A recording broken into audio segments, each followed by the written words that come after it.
Tým, váš název týmu? Lovci cejnů. Lovci cejnů. Jak se vám dařilo na této soutěži? Hromada cejnů, 14 ztracených ryb, 3 vytažení jeseteři. A celkově, jak hodnotíte tyto závody? Zázemí? Organizace super, zázemí super, ryby nespolupracují. Příští závody přijdete zas? Jasně. Samozřejmě. Váš tým se jmenuje jak, chlapci? My jsme žraloci. Žraloci, odkud jste? Z Kunína.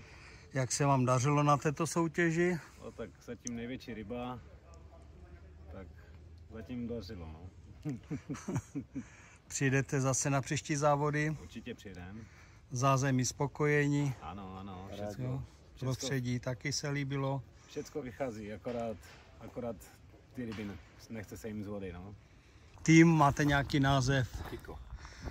Jak prosím? Kuchiko. Kuchiko. Jak se vám dařilo na závodech? Dařilo se nám, máme jednu bodovanou rybu teda. Moc to nebralo, ale to nevadí. Víkend jsme si užili tady s kamarádama. Takže prostředí se vám líbilo, zázemí taky. Výborné. Super. Takže Krásná práce. můžeme doufat, že přijdete příště na jaře. Každopádně. Je tým, má nějaký název? Big Carp. Jo, honosný název, čili jak se dařilo? Tak, dobrý den, dámy a pánové. No, dařilo se, ryby moc nespolupracovali, což na to, jaké bylo počasí, všecko v pořádku, tak jsme byli dost překvapení, ale jako něco jsme vytáhli, ale nebylo to, co jsme očekávali, jako, no, protože víme, že tady na Strmance máme krásné ryby, je jich tu dost, fakt tu jsou krásné ryby, 20+, 25+, k 30 kilům, ale nechtělo se jim, nespolupracovali prostě, no. Takže to teď spíše proběhlo jako taková společenská akce týmu po delší době setkání.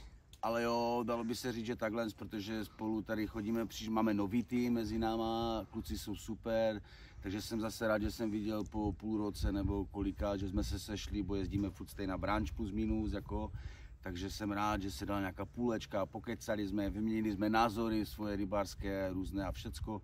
Takže já si myslím, že všecko vyvedené. Kromě toho, že nespolupracovali rybky, tak si myslím, že perfektní víkend, dámy a pánové. Jak se dařilo na závodech? No, počasí dobré, ryba moc nebrala, jedna ryba chycena. Takže spíše taková společenská událost všech rybářů. Určitě. Nějaký název týmu je, nebo je to? Ano, název je Marmír. Marmír. Je nějaký název týmu? Není. Zatím nic. Zatím tým vzniká. Jak stojí to úplně za hovno.